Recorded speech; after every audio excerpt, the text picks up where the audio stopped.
Hey everyone! Today, I'm bringing you an incredible story about one of the most interesting chapters from the War of 1812, the Battle of York, fought on April 27, 1813. This wasn't just any battle, it was the first big victory on land for the United States during the war. So, let's set the stage for what led up to this clash and how it all went down. Now, to understand why this battle even happened, we have to go back to early 1813. The U.S. was having a pretty rough time in the war so far, and President James Madison was desperate for a win. He brought in a new Secretary of War, John Armstrong, who figured out a crucial detail. Control of the Great Lakes, especially Lake Ontario, was the key to making any attack on Canada work. Without that, the Americans didn't stand a chance. So Armstrong teamed up with Major General Henry Dearborn, the top U.S. commander on the Niagara frontier, and Commodore Isaac Chauncey from the Navy. Together they came up with a plan. They'd build a fleet of ships at Sackett's Harbor in New York, then use those ships to ferry troops across Lake Ontario to hit Kingston. Why Kingston? It was the home base for the British fleet on the lake. If the Americans could capture it, they'd pretty much own the lake. But there was a problem. The British were also racing to build ships of their own. Over at Kingston, they were working on the HMS Wolfe, while over at York, what we now call Toronto, they were building another ship, the HMS Sir Isaac Brock. Both sides were in a mad rush to get their fleets ready first, hammering away all winter long. As spring rolled around, the Americans started having second thoughts about their plan. They'd heard that Kingston was heavily guarded. Reports claimed there were 8,000 troops there, which turned out to be a wild exaggeration since the British only had about 900 soldiers and a few hundred militia. But the Americans didn't know that. Thinking Kingston was too tough to crack, they decided to go for York instead. It wasn't as strategic as Kingston, but it was the capital of Upper Canada, so taking it would be a huge morale booster. Plus, they could try to capture the unfinished Sir Isaac Brock ship while they were at it. Meanwhile, over in York, the British started catching wind of the American plans. Major General Roger Hale Sheaffe, who was in charge of defending Upper Canada, decided to stay in York instead of heading back to Fort George to shore up defenses. But he didn't have much to work with. His force included just 300 British soldiers, 300 Canadian militia, and around 100 Ojibwe warriors. Not exactly an army, right? To make matters worse, York's defenses were pretty basic. There was Fort York to the west, a blockhouse to the east, and a few cannons scattered around. As soon as Sheaffe realized York might fall, he ordered all important papers and documents to be buried in the woods so the Americans wouldn't get their hands on them. Then, he set about preparing his ragtag force for what was coming. On April 18th, the ice at Sackett's Harbor finally melted, and the American ships were ready to move. Their fleet was led by Commodore Chauncey, with the USS Madison as the flagship. They had around 1,700 troops on board, commanded by Brigadier General Zebulon Pike, a 34-year-old officer who was determined to make a name for himself. Pike had been feeling overlooked for years, and this was his chance to prove himself. He even had a bit of a chip on his shoulder because, during an earlier expedition, he hadn't managed to climb the mountain that now bears his name, Pike's Peak. This time he was determined to either win or go down as a hero. On April 25th, the American fleet set sail, and by the evening of April 26th, British lookouts spotted them near Scarborough Bluffs. Early the next morning, April 27th, the fleet rounded Gibraltar Point and entered the harbor. You can imagine the tension in the air as York's defenders and civilians watched the American ships closing in. Sheaffe knew he couldn't let them land easily. He sent Major James Givens and a group of Ojibwe warriors to meet the Americans at the shore.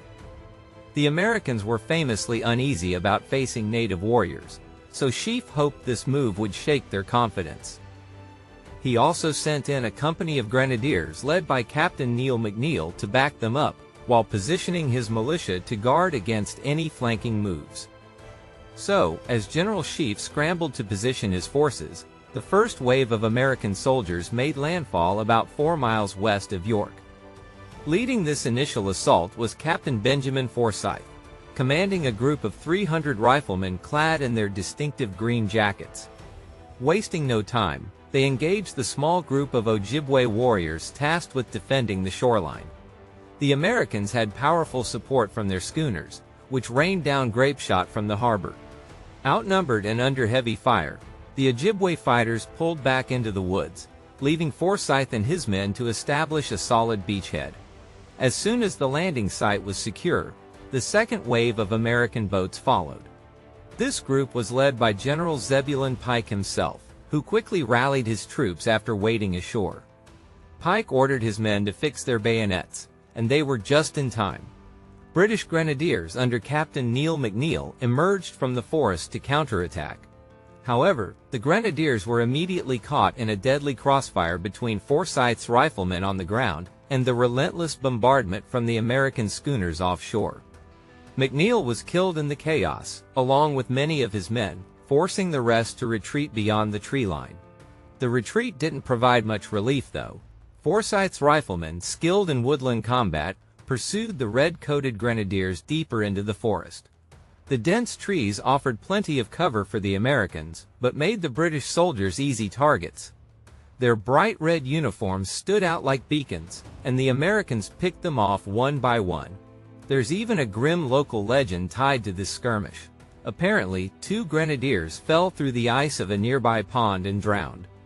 That pond has since been called Grenadier Pond in their memory. Meanwhile, Pike organized his regular troops into columns and marched them along the shoreline road, their fifes and drums boldly playing Yankee Doodle. The cheers of the American sailors echoed from the harbor, spurring the troops forward. The British tried to regroup at the Western Battery, a fortified position about a mile from Fort York. However, as Pike's men approached, disaster struck for the defenders. One of their gunners accidentally dropped a lit match into the battery's ammunition magazine, triggering a massive explosion. The blast killed 20 British soldiers outright and sent the survivors fleeing in panic. By now, the British were in full retreat, pulling back to the safety of Fort York. But even the fort wasn't safe for long. It was already under heavy fire from the American ships in the harbor. General Sheaffe surveyed the situation and quickly realized the battle was lost. Determined to save as many of his British regulars as possible, Sheaffe ordered his men to destroy anything they couldn't carry, including the half-finished warship Sir Isaac Brock. The ship was soon engulfed in flames. Then, leading his remaining troops across the Don River, Sheaffe ordered the bridge burned behind them to slow any pursuit. Most of the Ojibwe fighters had already left the battle by this point, leaving the Canadian militia to fend for themselves. By early afternoon, the Americans were within 400 yards of Fort York. Pike, energized by the nearing victory, halted his troops to await the arrival of 2 cannons they had captured from British positions. While sitting on a tree stump, he began interrogating a Canadian militia sergeant who had been captured during the fighting. That's when disaster struck again. Before abandoning Fort York, the British had rigged the fort's massive powder magazine to blow. The resulting explosion was catastrophic, hurling debris, including boulders and wooden beams, across a 500-yard radius. The blast killed or wounded 222 Americans, including Pike himself, who was struck by a large piece of stone. Mortally injured, Pike was carried back to the USS Madison, where he died shortly after seeing the American flag raised over the captured fort. Despite their victory, the aftermath of the explosion left the American forces shaken. The casualties were high, and the destruction of the magazine cast a grim shadow over their hard-fought success. With Sheaffe and the British regulars safely retreating eastward, the remaining Canadian militia in York were left to negotiate peace. However, tensions were high. The Americans, still reeling from the explosion, were in no mood for leniency. While formal surrender talks dragged on, American troops began looting York under the guise of searching for weapons. Homes were ransacked, valuables stolen, and buildings set ablaze. The destruction culminated in the burning of the Government House and the Legislative Assembly, acts that would not be forgotten by the British. This plundering left an indelible mark on the town of York, and would later serve as a grim justification for the British burning Washington, D.C., in 1814. The Battle of York may have marked a significant land victory for the United States in the War of 1812, but it was a victory marred by heavy losses, bitter destruction, and unfinished objectives.